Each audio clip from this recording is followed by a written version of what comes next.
افلا يتدبرون القرآن ام على قلوب اقفالها، تو کیا یہ لوگ قرآن میں غور نہیں کرتے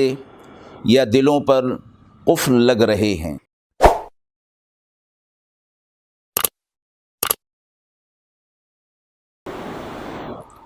بسم اللہ الرحمن الرحیم۔ السلام علیکم ورحمۃ اللہ وبرکاتہ۔ ناظرین کرام، درس قرآن مجید کے اس پروگرام میں آج ہم سورۃ النساء کی آیت نمبر 84 اور 85 کا ترجمہ اور تفسیر آپ حضرات کی خدمت میں پیش کر رہے ہیں۔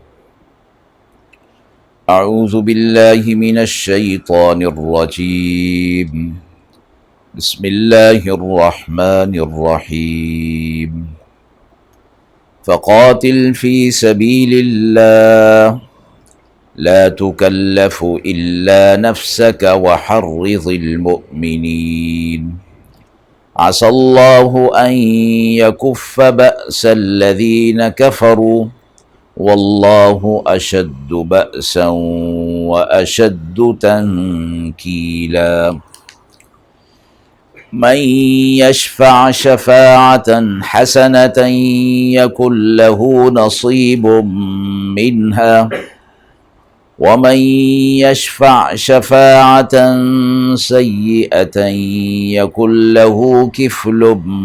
منها وكان الله على كل شيء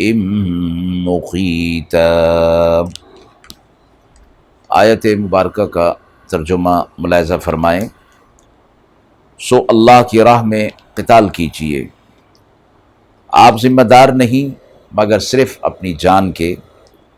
اور اہل ایمان کو تاکید کیجیے۔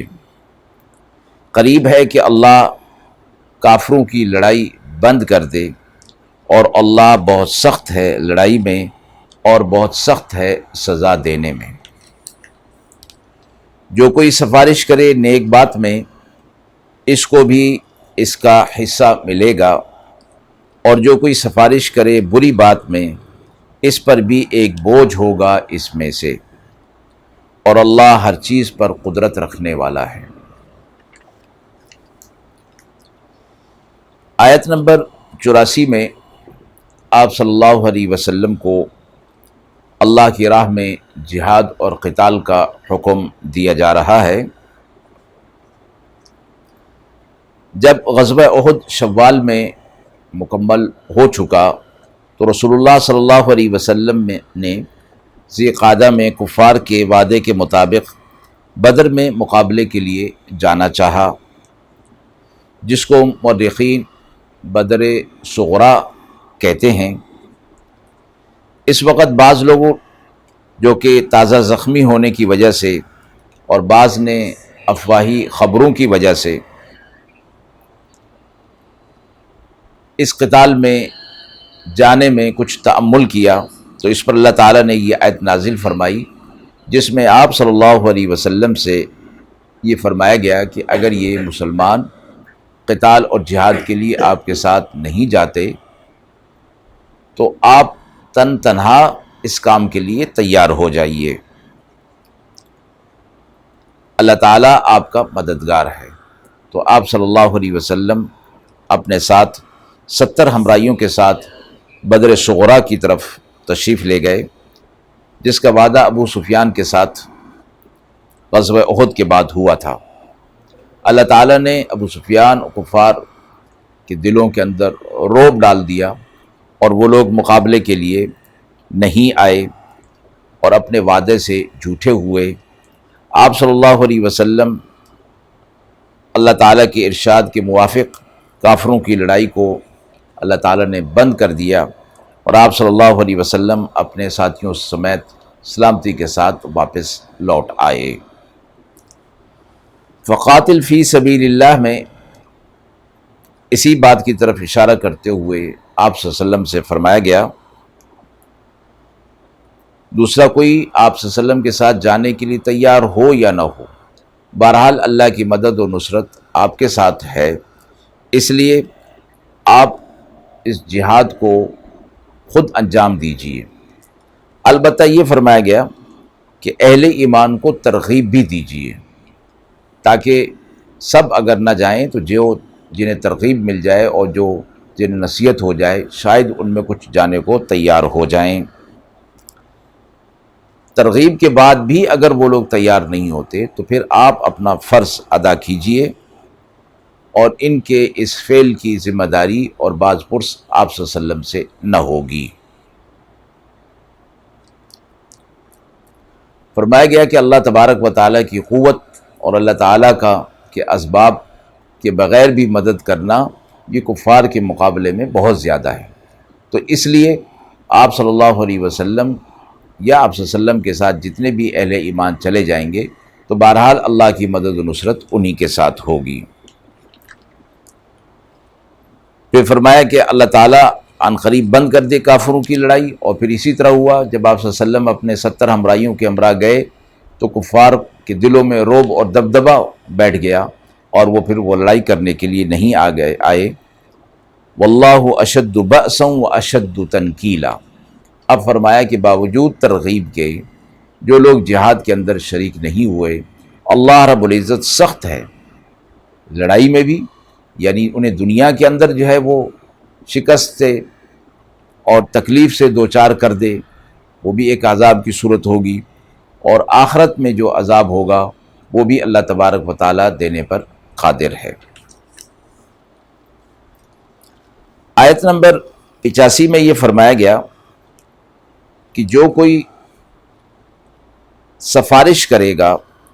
شفاعت کرے گا اچھی بات کی، تو اس کو بھی اس میں سے حصہ ملے گا۔ اب یہاں سفارش یا شفاعت کو دو حصوں میں تقسیم کر دیا کہ سفارش اچھی بھی ہوتی ہے اور بری بھی ہوتی ہے، اور ظاہر ہے کہ اچھی سفارش وہ ہے کہ کسی کو حق دلانے کے لیے اس کی سفارش کرنا، اس کی شفاعت کرنا، اور اس میں یہ مراد ہوتی ہے کہ جس کا حق ہوتا ہے وہ کمزور ہونے کی وجہ سے اپنی بات اگلے تک پہنچا نہیں پاتا، تو پھر وہ کسی کو اپنا سفارشی مقرر کرتا ہے اور شفاعت کرواتا ہے تاکہ اسے اس کا حق مل جائے۔ تو فرمایا کہ یہ جو دو قسمیں ہیں، اس میں پہلی فرمایا شفاعتاً حسنہ، کہ اچھی سفارش، کہ جس میں واقعی جس کی سفارش کی جا رہی ہے وہ حق پر ہے اور اس کا حق اس کو ملنا چاہیے، تو اس بات پر جو سفارش کرتا ہے فرمایا یکن لہ نصیب منہا، تو اس کا بھی اس میں حصہ ہوگا، یعنی اس اچھائی میں اسے بھی ثواب ملے گا اور اس کا بھی حصہ رہے گا۔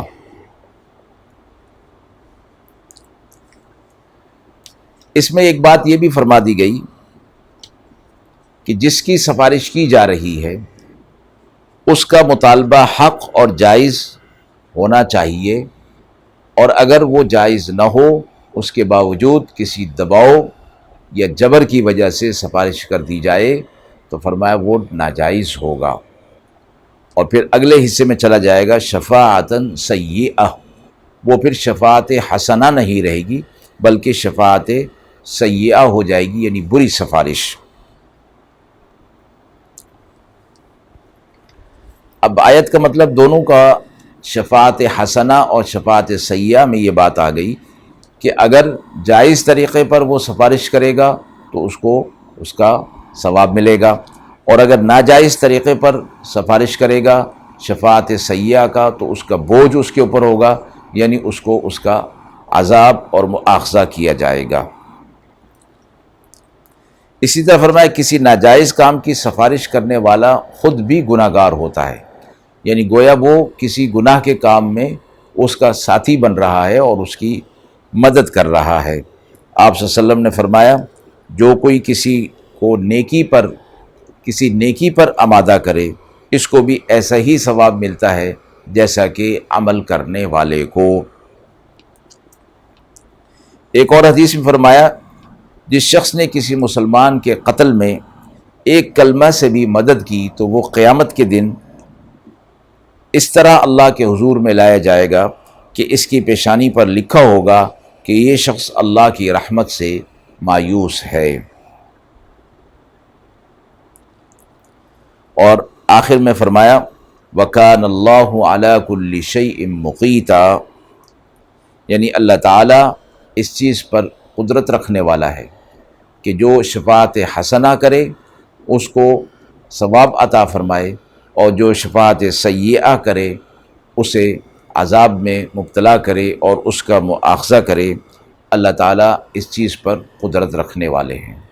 وآخر دعوانا ان الحمد للہ رب العالمین۔